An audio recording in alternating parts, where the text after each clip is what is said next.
They did it. They actually did it. I can't believe they did it. They finally gave us something to be thankful for. Yeah, I can't believe the Anaheim Ducks finally identified stuffing as the best side on Thanksgiving. Wait, that's what you're talking about? Yeah, what are you talking about? Hello everybody and welcome to DDFR number 20. Today we are going to react to the Anaheim Ducks beating the New York Rangers 3-2 in regulation. In regulation. Alright, let's hop right into it. So the Anaheim Ducks win 3-2 in regulation for the first time this season. It only took them 20 games, but they get their first win in 60 minutes of hockey in Game 20. Looking at the 3 stars of the game, I agree with 2. There's one player missing from this. John Gibson, easily first star. No doubt about it. John Gibson had a game this game. Fantastic. Troy Terry, game-winning goal. Makes sense, perfectly understandable. I would probably move him to the 3rd star. And Cam Fowler, I probably wouldn't have given a star. In fact, I think it's incredibly underrated that Dmitry Kulikov did not get a star of the game. This was easily his best game as a Duck. I do not understand how this keeps happening, but early in the first period, Mason McTavish gets a tripping penalty for an infraction he did not commit. It's happened in like 3 of the 4 last games for the Ducks where they get a penalty where the other player falls down or is like, it looks like they might have been like, interfered with, but they just lose an edge or they just kind of trip and the Ducks get called for a penalty. Like, the Ducks do not commit any infraction there and they get called for a penalty. So Mason McTavish fighting with Philip Hedl along the boards. Hedl just kind of loses his balance and falls, and McTavish gets a penalty for it. The PK actually looked pretty good. However, yet again, the best penalty killer on the ice is John Gibson. Look at this. Zibanejad had all of this net to shoot at. He can't get any lift on it, but Gibson gets the paddle down. He gets the paddle down, makes the save, and he keeps this game tied at 0. And then John Gibson lets one in that he probably wants back. Barclay Goodrow is racing down the ice with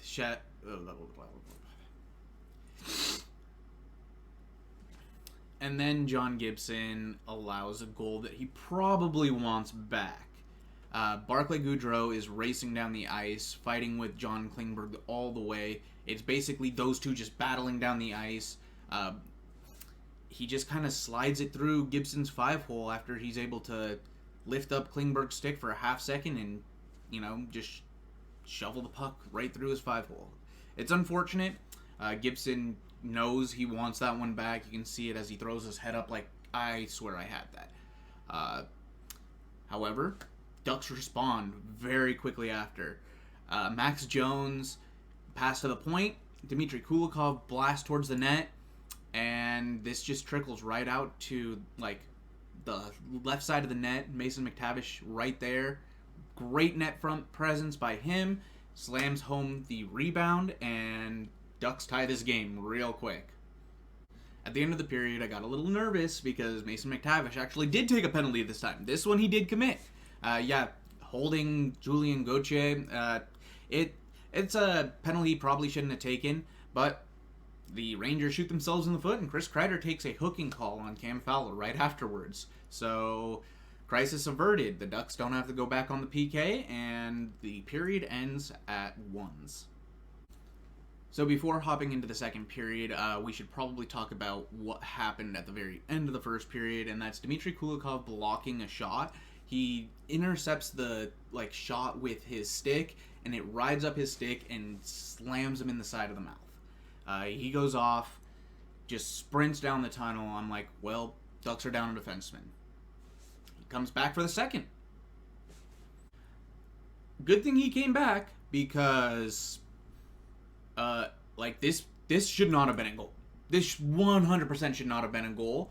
I think Jimmy Vesey here in front accidentally screens Halak, but Kulikov shoots with his skates up against the boards.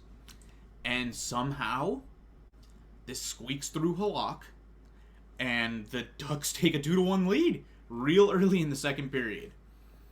So the New York Rangers have this line consisting of Philip Hedl, Alexis Lafreniere, and Capo Caco. Capo Caco is a second overall pick. Alexis Lafreniere is a first overall pick.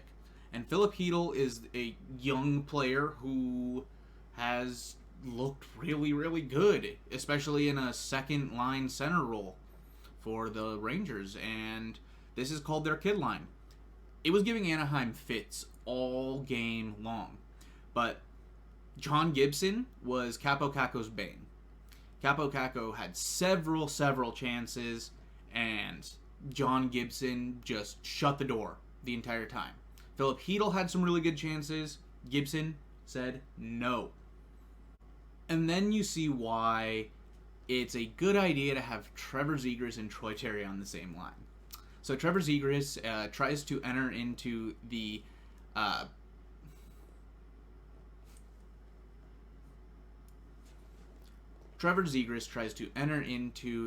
offensive zone and gets stood up at the line. He tried to just dump the puck in, but it hits a Ranger skate and comes right back out to Troy Terry. Zegras didn't cross the line, so he's still in the neutral zone. Terry just kind of walks in, uses a defenseman as a screen, and wow, what a fantastic shot. What a fantastic shot. Snipes right over Halak's glove side, and Ducks take a 3-1 lead. At this point, I was nervous. Ducks have not won in regulation yet. They have a 2-goal lead. More than half the game is left, but I don't know if the Ducks have ever had a 2-goal lead this late in a game. I really don't. Ducks take a 3-1 lead, and that turns out to be the eventual game winner. This isn't a goal that the Ducks score here, but I just wanted to illustrate something.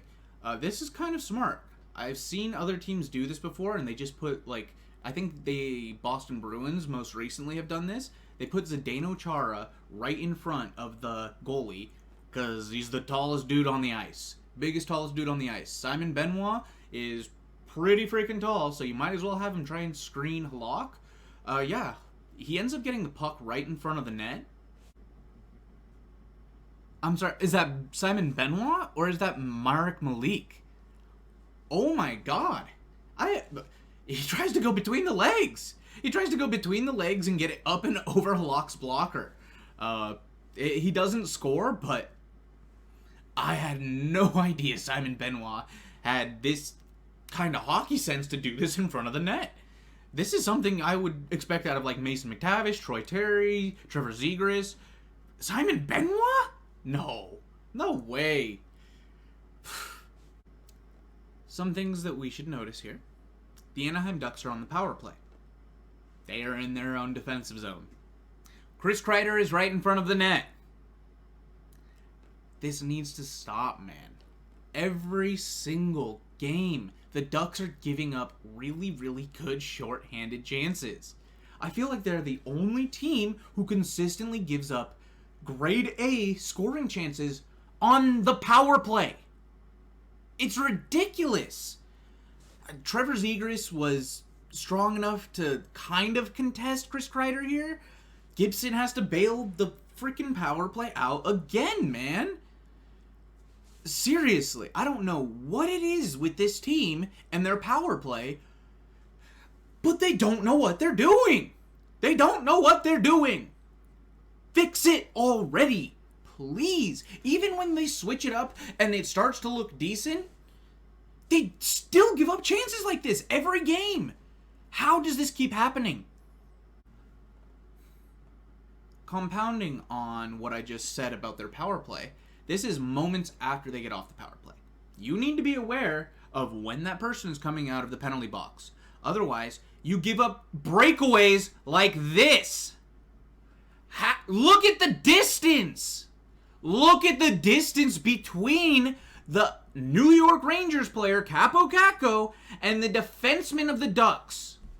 Holy crap, man. John Gibson, on his head, shuts down Capo Caco on the breakaway. Gibson plays the percentages and keeps the puck out of the net. Caco tries to go 5-hole on him. Gibson, pad down, easy. Great save by John Gibson to keep this game at a 2-goal game. One thing I really do have to compliment the Ducks on, their penalty kill has become way better recently.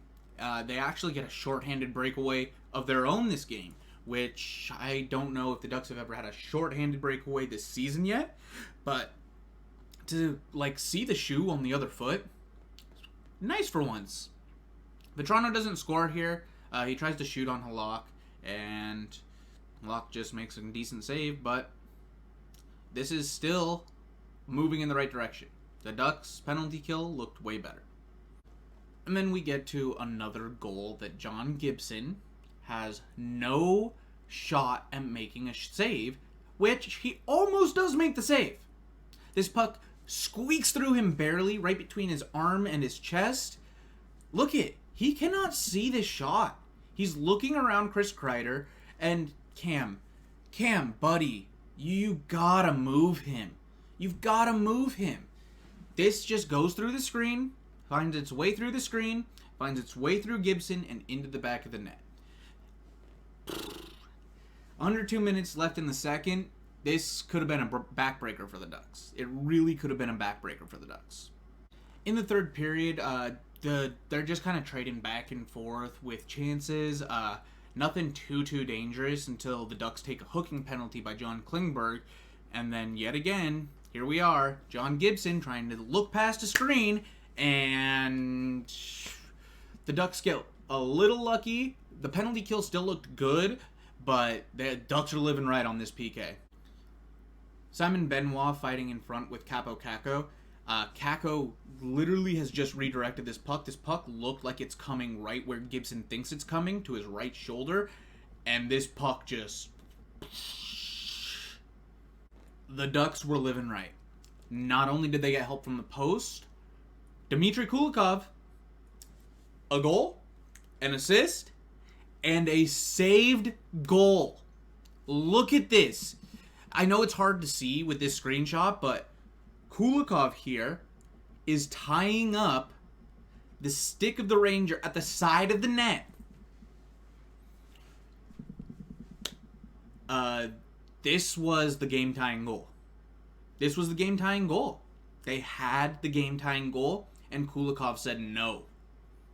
Troy Terry, the king of drawing penalties, draws a penalty on Philip Hedl, and the Ducks' power play looks okay. They're cycling, and they give up another shorthanded chance. They give up another shorthanded chance, man. This can't keep happening. You can't keep allowing these shorthanded opportunities. Gibson says no, yet again. First start of the game for a reason. And Ducks hold on. Troy Terry hits the crossbar of the open net with 44 seconds left, and my will to live left my body. When that happened, I was certain the Rangers were going to score with the empty net, and they didn't. The Ducks played decent defense, and they win 3-2 in regulation for the first time this season. The Ducks have a matinee game Friday, the 25th of November, against the Ottawa Senators at 12 p.m. Pacific Standard Time, 3 p.m. Eastern Standard Time. The game will be on Bally Sports West for anybody in Southern California. For people in Canada, it's most likely going to be on TSN or Sportsnet. The rest of the country, you're probably looking at ESPN+. Thank you so much for joining and watching this DDFR. I appreciate everybody who came and supported and watched. Hit that like button if you really liked what you saw. Hit that subscribe button if you really liked it. And I will see you in the next one. Bye-bye.